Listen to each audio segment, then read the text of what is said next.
Hey, my name's Margot. Last year, I changed my status to Mrs. and added a wedding band next to my collection of courtroom victories. Slinging arguments before a judge, that's my zone. But dang, I never thought I'd need a defense strategy for family dinners. So, let me put you in the picture. My man, Tom. He's a mama's boy, and I get why. Mrs. Walters, his mom, is the queen bee of their hive. Did the single mom hustle, brought up 2 kids solo. Mad props for that. Sarah, his sister, well, she's another story, thinks she's the center of the universe or something. I remember walking into their place for the first time, Tom's arm around me like he's showing off a trophy. The living room's like a shrine, photos of Tom and Sarah plastered on every surface. It's cozy but feels like stepping onto a movie set where they've been playing house for years, and suddenly I'm the unexpected guest star. Mrs. Walters came at me with this tight-lipped smile. You know the kind, the one that says, I'm smiling because that's what I'm supposed to do, but I'd rather be scrubbing the bathroom grout with your toothbrush. Dressed in one of those floral numbers that just screamed I'm the matriarch. Margot, dear, Tom's told us so much about you, she said, sizing me up like I'm a car she's not sure she wants to buy. Yeah, I've been looking forward to meeting the famous Mrs. Walters. Tom's done nothing but sing your praises, I said, trying to thaw the room a bit. Oh, how sweet, Sarah chimed in. She'd been eyeing me like a hawk since I walked in. Tell us, Margot, how's the lawyer life? I picture you in court, like on TV, making bank. So how much do you actually make? I almost choked on my spit. Who asks that straight out of the gate? I laughed though, 'cause what else are you gonna do? You know, trade secret and all that. I shot back, not missing a beat. Mrs. Walters picked up the baton like it was a relay race. But surely you can give us a ballpark figure, for family. Tom shot me that please don't be mad look, but I kept my cool. If I had $1 for every time someone asked me that, I'd have enough to change the subject, I parried, topping it off with what I hoped was a disarming smile. Mrs. Walters snorted. Yeah, she snorted. Well, it's no secret what a teacher earns.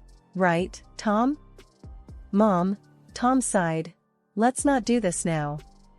Right, she said, waving her hand like she's dismissing a servant or something. Anyway, you'll be like family now, sharing is caring and all that. I slid a look at Tom. His help-me face was on full display. I knew then I wasn't just marrying Tom, I was enlisting in some low-key domestic Cold War. Couple weeks in, and I'm standing in our kitchen, apron on, pot simmering, trying out Mrs. Walters' famous chili recipe. Now, Mrs. Walters and Sarah have got this routine. They drop over unannounced like they forgot it ain't their house.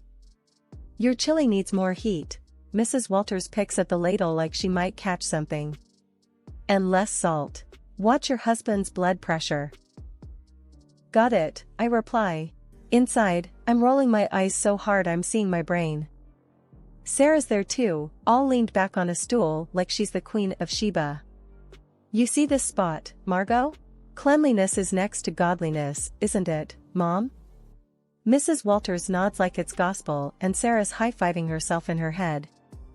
Funny, I cleaned this place this morning, I say, swiping the spot off the counter. Must have missed that one. Tom's in the other room, clueless, probably deep in some video game or sports stats. So, I figure it's high time to fill him in on the home invasions. I poke my head in where he's slouched on the couch. Hey, you got a sec? What's up, babe? Tom flicks his eyes up for just a moment, poor thing, like he's afraid he might miss a crucial play. Your mom and Sarah, they come in, take over, nitpick everything I do. It's like they're looking for stuff to complain about, I let it tumble out. Margot, they mean well, you know? They're just... Tom scratches his head. I'll talk to them. They'll chill out. Back to the kitchen, and it's like walking into the final round of some cook-off where I'm the only contestant and the judges are out for blood. So, Margot, when's dinner? Tom must be starving. Sarah glances at me like I'm the help. Whenever the chili decides it's ready, I shoot back, but I keep my voice light. It's a tightrope walk. Dinner lands on the table, and I'm scanning their faces. Mrs. Walters stirs hers around, inspecting every bean like it holds the secret to the universe. Bit different from how I make it, Mrs. Walters finally says. That's code for nice try, but you're no match for me. Tom dives in though, bless him. Babe, this is awesome. Right, Mom? Sakai, Sarah mutters, and Mrs. Walters just shrugs like she's agreeing with the worst food critic. After they leave, Tom's slapping his belly, saying it's all good. I'm watching the door shut behind them, feeling tiny, like I'm losing at some game I didn't sign up to play. The next time they pop over, it's the same old tune, like nothing changed. I must have been dreaming to think a few words from Tom might turn the tide. Still, I ask him to talk to his mother about boundaries. I thought getting hitched was the hard part. Fitting into Tom's family? That's the real challenge. They've got their own idea of family, and I ain't in it, yet. If this is what married life is like, count me out of the honeymoon phase. It was one of those days where the clock seemed to tick slower than syrup drips from a bottle. That's when my phone decided to sing its little heart out. Glancing at the caller ID, my heart sank. It was Mrs. Walters. Again. Margot. Her voice was stern, and it did nothing for my headache. You think you can just snatch Tom away from us, huh? Her words stung like vinegar on a paper cut. I glanced over at Tom, hoping he'd at least flinch at his mother's tone. Nothing.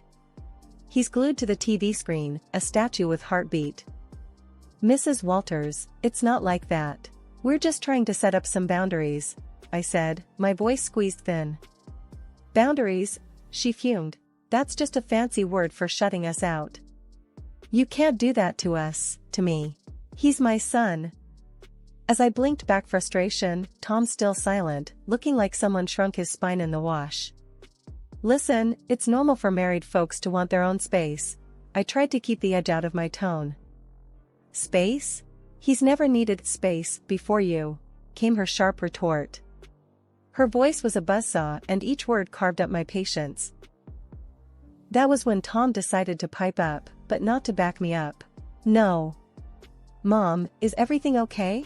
Margot's not, she's not being unreasonable, I guess, he said, but his voice was like wet cardboard. Tom, I just can't believe this. First, Sarah tells me Margot is making a fuss over our visits, and now this? Mrs. Walters sounded wounded, and boy did Tom jump on that note. Sarah said that? Tom turned to me, eyebrows raised as if I was the one creating trouble. Yeah, she did. And I think she's right. Family is family, Tom. You can't just turn your back on us. She pressed harder, knowing she was reeling him in. I saw my husband, a man I loved, deflate like a party balloon 2 days after the fun. The call ended with promises of another family meeting that felt more like a summit to discuss the terms of my surrender. After the call, it was as if nothing happened. Tom settled back on the couch, resuming his championship in channel surfing. Mrs. Walters resumed her drive-bys, each one a masterclass in thinly veiled jabs. And Sarah? Well, she might as well have been a puppet master the way she got Tom's ear whenever she pleased. When word got back to me that my husband's sister, Sarah, was running her mouth about me all over town, my blood boiled for a second. But I didn't let it get the best of me. I knew I had to handle this the right way. So, I waited for the right moment to deal with Sarah directly, and that moment came sooner than I thought. I found Sarah at the market on a Saturday morning, filling her basket with groceries. She didn't see me at first, but I walked right up to her, steady and strong. Sarah, I said. She looked up and rolled her eyes. What do you want, Margot? We need to talk. It's about the stories you've been spreading.